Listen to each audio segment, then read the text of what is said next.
Hi guys, this is Shweta Jain. और आज की क्लास में हम कंप्यूटर साइंस स्टार्ट करने वाले हैं। ओके, सो मैं एक वीडियो सीरीज़ स्टार्ट कर रही हूँ जिसमें मैं कंप्यूटर साइंस पढ़ाऊँगी आपको एनसीईआरटी की बुक से। ओके, ये हम लेंगे क्लास 11th और क्लास 12th की। ओके, सो इसमें हम पूरी क्लास 11th की एनसीईआरटी कवर करेंगे सीरीज़ में, और क्लास 12th की एनसीईआरटी कवर करेंगे कंप्यूटर साइंस की। ओके, सो ये किसके लिए हेल्पफुल है? ये या तो जो स्टूडेंट्स स्कूल में ऑलरेडी पढ़ रहे हैं उनके लिए हेल्पफुल है, और सेकेंड वे जो एस्पिरेंट्स प्रिपेयर कर रहे हैं पीजीटी टीजीटी, खासकर पीजीटी के जो एग्ज़ाम्स के लिए प्रिपेयर कर रहे हैं कंप्यूटर साइंस के लिए एज अ टीचर स्कूल्स में, गवर्नमेंट के लिए या प्राइवेट के लिए। ओके, उनके लिए ये वीडियो हेल्पफुल रहेगा। आप ये वीडियोस देखने के बाद अपने कोई भी जो पीजीटी के कॉम्पिटिटिव एग्ज़ाम होते हैं गवर्नमेंट के, जैसे केंद्रीय विद्यालय का हो गया, नवोदय का हो गया, बाकी डीएसएसबी का हो गया, ये आप एग्ज़ाम्स, ये वीडियोस देख के आप इनसे इजी गोइंग प्रिपेयर कर सकते हो अपने एग्ज़ाम्स की। ओके, सो हम फर्दर डिले ना करते हुए स्टार्ट करते हैं हमारी क्लास। तो हमको क्या पढ़ना है, क्लास 11th की एनसीईआरटी हम स्टार्ट कर रहे हैं कंप्यूटर साइंस की। ओके, तो स्टार्ट करते हैं। एक सेकेंड,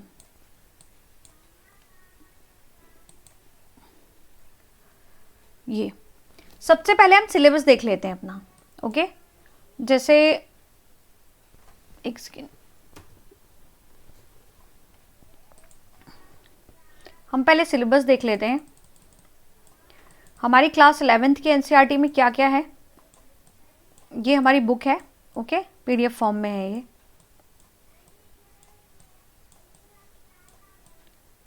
इसका हम पहले सबसे पहले कोर सिलेबस देखते हैं कि हमको क्या क्या पढ़ना है। ठीक है, इसके कंटेंट्स हैं। सबसे पहला चैप्टर है कंप्यूटर सिस्टम। कंप्यूटर सिस्टम में कंप्यूटर और कंप्यूटर सिस्टम मतलब इनसे रिलेटेड जो भी चीज़ें हैं वो पढ़ेंगे। ठीक है, टॉपिक्स सब टॉपिक्स दिए हुए हैं। Encoding schemes and number system, emerging trends. फिर चैप्टर 4 है हमारा introduction to problem solving. Okay, getting started with Python, यहाँ से आपका पाइथन स्टार्ट हो जाएगा।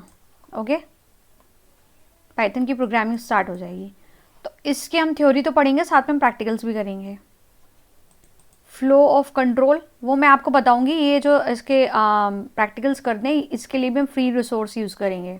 Okay, flow of control, functions, strings, ये सारा न्यूमेरिकल पार्ट है, मतलब कोडिंग का पार्ट है। List, tuples and dictionaries, societal impact. Okay, ख़त्म ये। तो आज हम पहला चैप्टर स्टार्ट करते हैं। ठीक है, जिसका नाम है कंप्यूटर सिस्टम।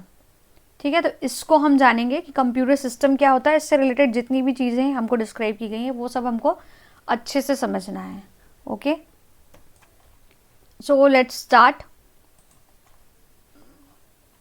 पहली बात तो कंप्यूटर सिस्टम है क्या। हमारा जो सबसे पहला टॉपिक है introduction to computer system. Okay, यहाँ पे जो लिटरल मीनिंग दिया गया है, a computer is an electronic device that can be program to accept data, process it and to generate result output. Okay, computer ऐसी चीज़ है जिसको कोई एक ऐसी इलेक्ट्रॉनिक डिवाइस जिसको हम प्रोग्राम करते हैं, जो हमारा डेटा एक्सेप्ट करता है, मतलब जो इनपुट हम देते हैं, ठीक है, उसको कुछ ना कुछ प्रोसेसिंग करता है और उससे कुछ ना कुछ आउटपुट, मतलब कुछ ना कुछ रिजल्ट जनरेट करता है।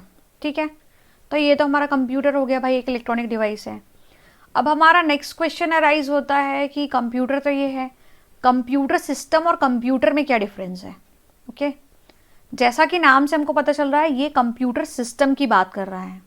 अब तो कंप्यूटर सिस्टम क्या होता है, अगर किसी कंप्यूटर में, जैसे कंप्यूटर बोला हमने एक इलेक्ट्रॉनिक डिवाइस है, उस किसी कंप्यूटर में कुछ हार्डवेयर और कुछ सॉफ्टवेयर अगर ऐड कर दिए जाएँ तो उसको पूरा मिला के क्या बनेगा, हमारा कंप्यूटर सिस्टम बनेगा। ओके, यहाँ नीचे भी एक्सप्लेन करा है। A computer system primarily comprises a central processing unit, memory, input output devices and storage devices. Okay, so ये हमारे मोटे मोटे तौर पे इसका डायग्राम भी बनाया हुआ है। अगर हम कंप्यूटर सिस्टम लें तो कंप्यूटर सिस्टम के क्या क्या पार्ट्स हो जाएंगे। एक इनपुट डिवाइस हो जाएगा। इनपुट डिवाइस मतलब जहाँ से हम इनपुट दे रहे हैं। इनपुट का कोई भी चीज़ हो सकती है, जैसे हम कीबोर्ड से इनपुट देते हैं, ओके, माउस से देते हैं। फिर यहाँ पे आ जाएगी, ये हमारा सीपीयू हो जाएगा। सीपीयू किससे कनेक्ट करेगा? आउटपुट डिवाइस से। तो ये हमारा आउटपुट डिवाइस है। ओके, अब आउटपुट डिवाइस क्या होंगे? आउटपुट डिवाइस कोई भी ऐसी चीज़ जिससे हम आउटपुट लें, जैसे स्क्रीन है, मॉनिटर हो गया, ये हम इन सब से आउटपुट लेते हैं, हमें कुछ दिखता है इससे, प्रिंटर हो गया। ओके, तो अब हमारा ये सीपीयू आएगा। मोटे मोटे तौर पे हम समझ लें, इसमें एएलयू होता है, कंट्रोल यूनिट होता है, प्राइमरी मेमोरी होती है। प्राइमरी मेमोरी जो सीपीयू के अंदर रहती है, ये हमारी मेन मेमोरी कहलाती है। ओके, आगे हम पढ़ेंगे मेमोरीज कितने टाइप की होती हैं, तो उसमें हमको और ज़्यादा डिटेलिंग में समझ में आएगा। ये हमारा सेकेंडरी स्टोरेज डिवाइस है। सेकेंडरी स्टोरेज डिवाइस मतलब कोई भी जो परमानेंट डिवाइस हो, परमानेंट स्टोरेज जिसमें होता हो। ओके, ये सारे कॉन्सेप्ट्स आप याद रखना। तो यही चीज़ जो है ना हमारी ऊपर समझाई हुई है, ठीक है, ये जो समझाया हो, all this components function together. Okay, यही सारी चीज़ें जो मैंने आपको एक्सप्लेन करी है यहाँ पे। तो कंप्यूटर सिस्टम अल्टीमेटली ये होता है। आप अगर इस पिक्चर को भी याद रखोगे ना, तो भी आपका मैक्सिमम काम चल जाएगा। ओके, आप अगर इसको, बस इसके डायग्राम को याद रखो कि ये चीज़ें ऐसी होती हैं। कंप्यूटर सिस्टम, अगर आपसे कोई भी पूछे कि कंप्यूटर सिस्टम क्या होता है, तो कंप्यूटर सिस्टम, ये डायग्राम आप याद रखो, इतनी चीज़ें होती हैं, यही चीज़ें इंपॉर्टेंट है। ओके, और ज़्यादा इसके डिटेलिंग अपन नीचे पढ़ेंगे। अब इसमें हमको थोड़ा सा ये आउटलाइंस दी हुई है in this chapter, introduction to computer system. ठीक है, हम क्या क्या पढ़ेंगे इसमें? इवोल्यूशन ऑफ कंप्यूटर पढ़ेंगे, कंप्यूटर मेमोरी क्या क्या होती है, data transfer between memory and CPU कैसे होता है, डेटा एंड इन्फॉर्मेशन में क्या डिफरेंस है, माइक्रो प्रोसेसर्स क्या होते हैं, सॉफ्टवेयर ऑपरेटिंग सिस्टम। ओके, ठीक है, इतना हमारा है। देखते हैं जितना ज़्यादा कवर कर पाते हैं। ठीक है, अब हमारा नेक्स्ट टॉपिक है central processing unit, CPU. CPU का फुल फॉर्म है। सीपीयू क्या होता है? It is the electronic circuitry of a computer that carries out the actual processing and actually referred as the brain of the computer. इसको पहली बात तो brain of the computer बोलते हैं। ओके, ये चीज़ याद रखनी है, ब्रेन मतलब दिमागी काम यही करता है। अब दिमाग का क्या काम होता है? सारे डिसीजंस लेना। ठीक है, यूजुअल ह्यूमन का ब्रेन क्या काम करता है? सारे डिसीजंस लेगा। कोई भी टास्क कैसे परफॉर्म होगा? पहले हमारे दिमाग में कोई चीज़ होगी, उसके बाद दिमाग हमारी पूरी बॉडी को इंस्ट्रक्शन देता है, उसके बाद कोई भी काम होते हैं। सेम काम सीपीयू करता है। ओके, ये कैसे? इलेक्ट्रॉनिक सर्किटरी, सर्किटरी मतलब सर्किट एडेड रहते हैं, इलेक्ट्रॉनिक्स और इलेक्ट्रॉनिक्स के कंपोनेंट्स एडेड रहते हैं of a computer that carries. ये कंप्यूटर का एक ऐसा, it is the electronic circuitry of a computer, computer का ऐसा इलेक्ट्रॉनिक सर्किटरी पार्ट होता है जो एक्चुअल प्रोसेसिंग करता है। ठीक है, इसलिए इसको ब्रेन ऑफ द कंप्यूटर बोलते हैं। It is commonly called processor भी बोलते हैं इसको। ये चीज़ें आपको थोड़े से कीवर्ड्स याद रखने हैं। ठीक है, physically a CPU can be placed on one or more microchips called integrated circuit. Okay,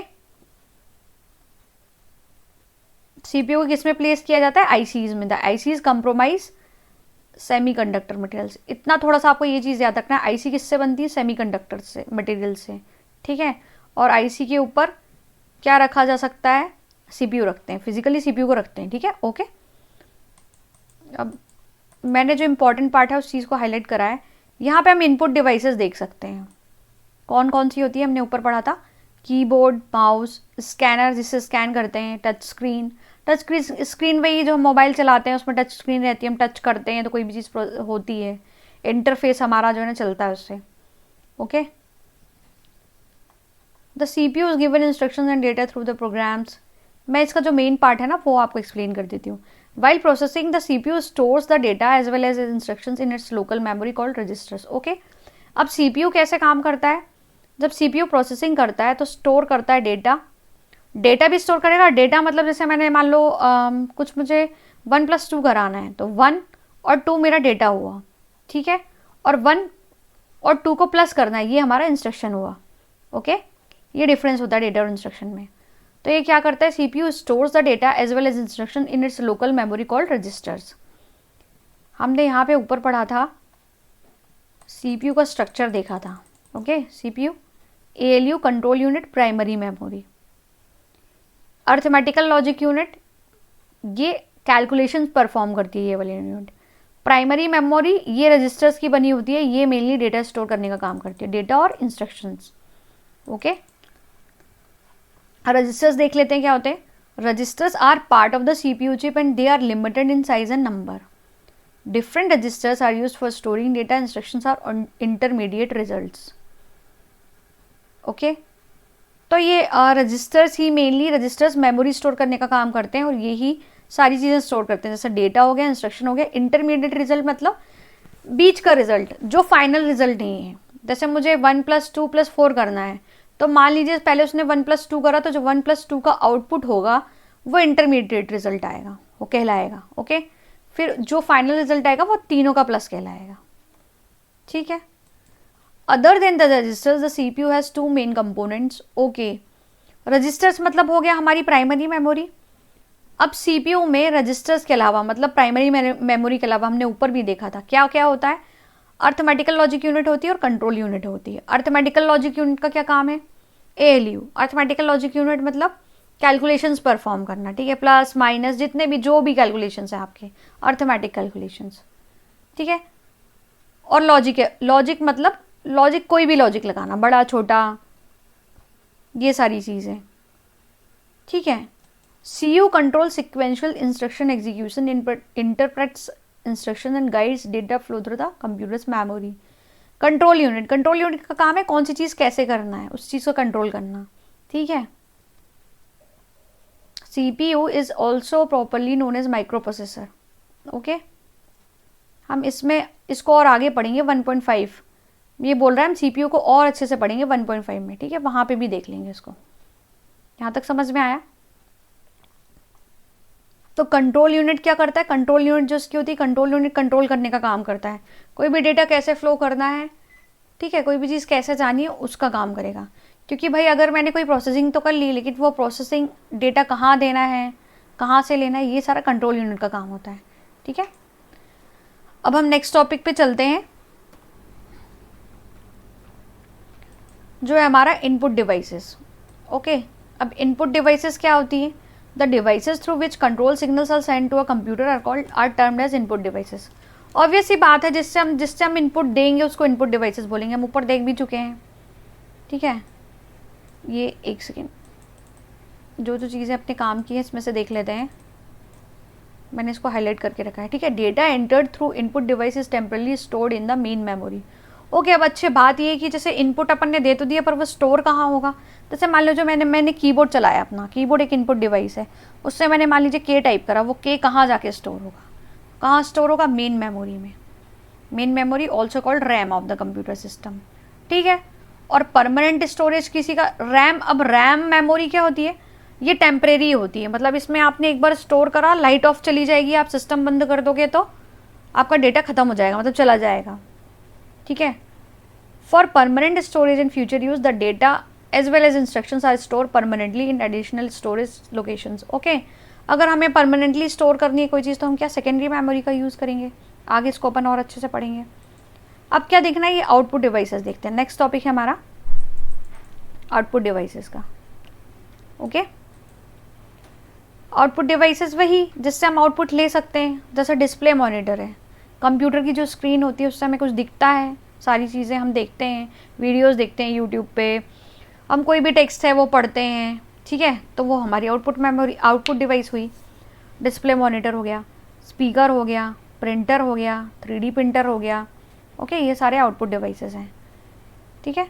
it converts digital information into human understandable form. Obvious बात है, जैसे जो हमारा कंप्यूटर की मॉनिटर स्क्रीन है उससे हम जो चीज़ हम फेच कर पा रहे हैं. ठीक है. ऐसा तो नहीं है कि हमको 0101 समझ में आ जाएगा कंप्यूटर का. जो चीज़ हम देख पा रहे हैं, जो चीज़ हम अंडरस्टैंड कर पा रहे हैं, उस चीज़ को रिप्रेजेंट करता है वो. For example monitor, projector, headphone, speaker, वो वही चीज़ बोला हुआ है. ठीक है. अब इसमें एक दिया हुआ था कि प्रिंटर जैसे आउटपुट डिवाइस होता है, तो प्रिंटर के टाइप्स कौन कौन से होते हैं मैंने हाईलाइट करा है. Printers are inkjet, laserjet and dot matrix. 3 type के प्रिंटर होते हैं. Nowadays there is a new type of printer, 3D printer. Okay 3D printer भी होता है. ये जो हमारी 3D मतलब 3 डायमेंशनल की जो which is use to build physical replica of digital 3D design. Physical replica किसी भी 3D ऑब्जेक्ट की जो प्रॉपर डिज़ाइनिंग बनाता है. ठीक है. ये मैं आपको आप यूट्यूब पे इसके वीडियोज़ भी देख सकते हो कि 3D प्रिंटर कैसे होते हैं। दीज प्रिंटर्स ये यूजुअली मैन्युफैक्चरिंग इंडस्ट्रीज में यूज़ होते हैं, ठीक है, 3D प्रिंटिंग करना।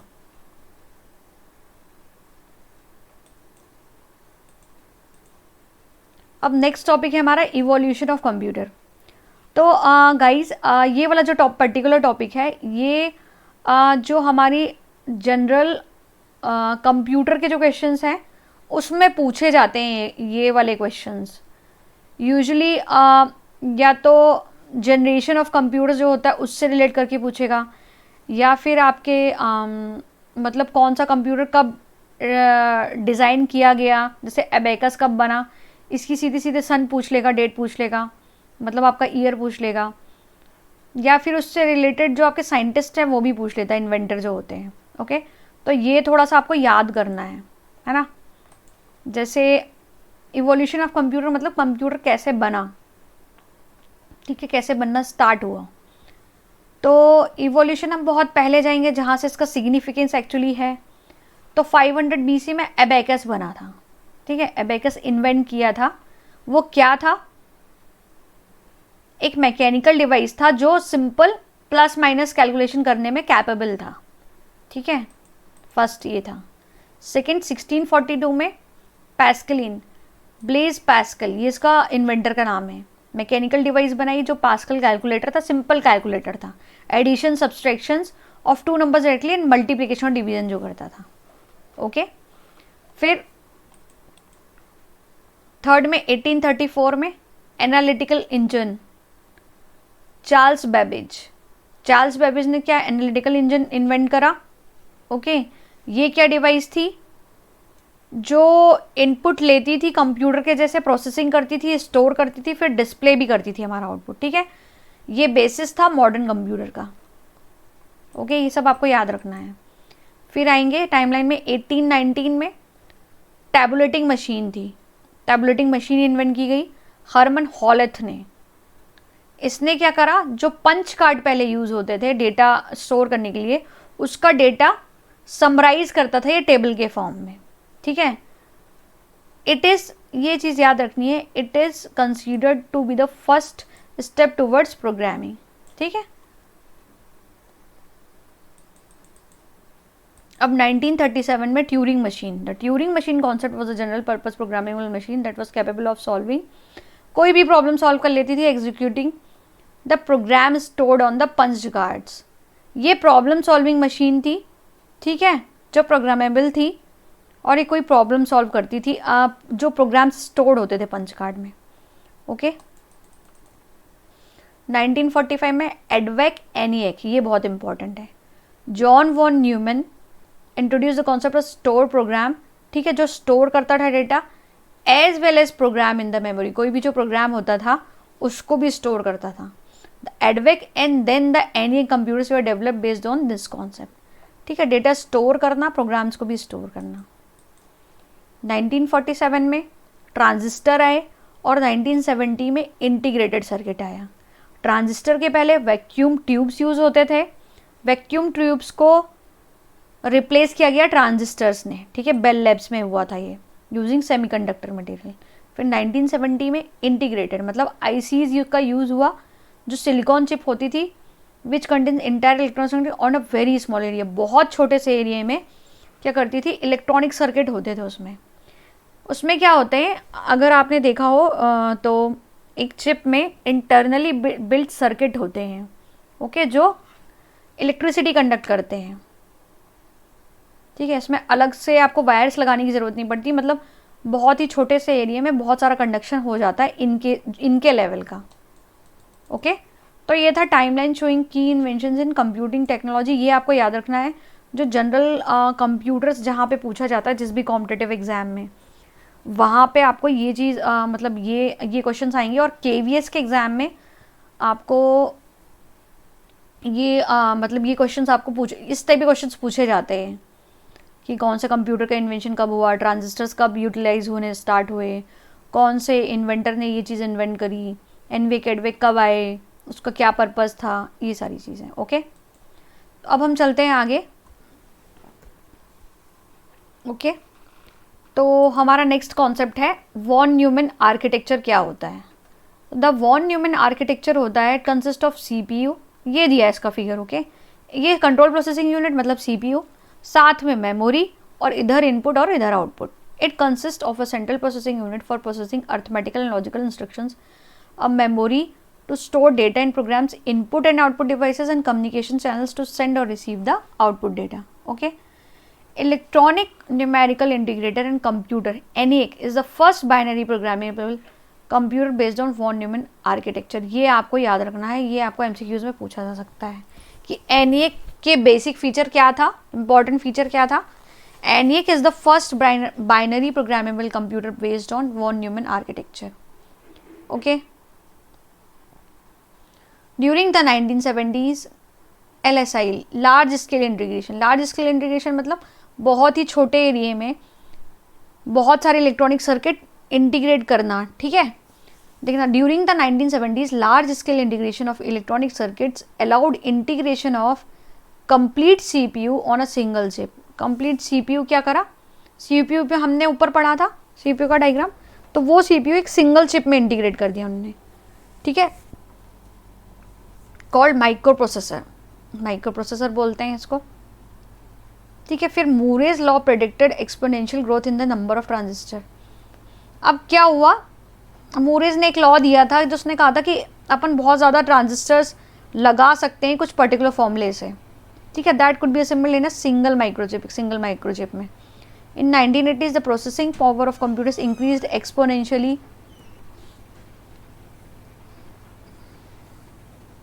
exponentially by integrating around 3 million components on a small size chip termed as very large scale integration।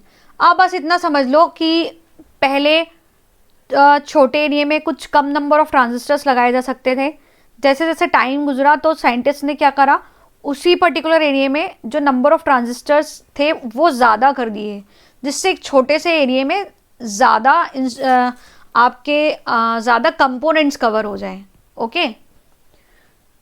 तो उसको बोलते हैं वेरी लार्ज स्केल इंटीग्रेशन, है ना, जिसमें बहुत ज़्यादा हैं। और फर्दर एडवांस्ड, और ज़्यादा एडवांस हुआ तो क्या हुआ, made it feasible to fabricate high density of बहुत सारे transistor and other component on a single IC, single integrated circuit में, जिसको हम क्या बोलते हैं, SLSI, super large scale integration. पहले का जो टाइम था उसमें एक छोटे से एरिया में थोड़े से ही कंपोनेंट्स या ट्रांजिस्टर्स लगाए जा सकते थे। जैसे जैसे टाइम गुजरा तो साइंटिस्ट ने क्या करा, नंबर ऑफ ट्रांजिस्टर्स उसी एरिया में बढ़ा दिए, और जैसे टाइम निकला तो और ज़्यादा बढ़ गए और साथ में कंपोनेंट्स भी बढ़े, जिसको हमने क्या बोला, super large scale integration, okay. उस टेक्नोलॉजी को बोलते हैं SLSI। These devices have leveraged the technological advancement in processor miniaturization, faster memory, high-speed data and connectivity mechanism. Okay. So ये जो devices हैं ये कहना चाह रहा है स्मार्टफोन हो गया, टैबलेट हो गया, एक्चुअली इनने टेक्नोलॉजिकल एडवांस में बहुत लेवरेजिंग की है ना। फास्टर मेमोरी के हैं, हाई स्पीड डेटा इनमें मिलता है, ठीक है। The next wave of computing devices includes the wearable gadgets such as smart watch, lenses, headbands, headphones. Further, smart appliances are becoming a part of Internet of Things, okay। Internet of things एक अलग technology है, AI artificial intelligence ये अलग technology है, okay. Leveraging the power of artificial intelligence, ये सब इसमें केवल लाइन वाइज एक्सप्लेन करा है, कुछ अपन को और नहीं बताया है, ठीक है। सो गाइज मेरे ख्याल से आज के लिए काफ़ी है। तो हम नेक्स्ट क्लास में इसके आगे का पार्ट देखेंगे, ओके। हम स्टार्ट करेंगे 1.3 कंप्यूटर मेमोरी से।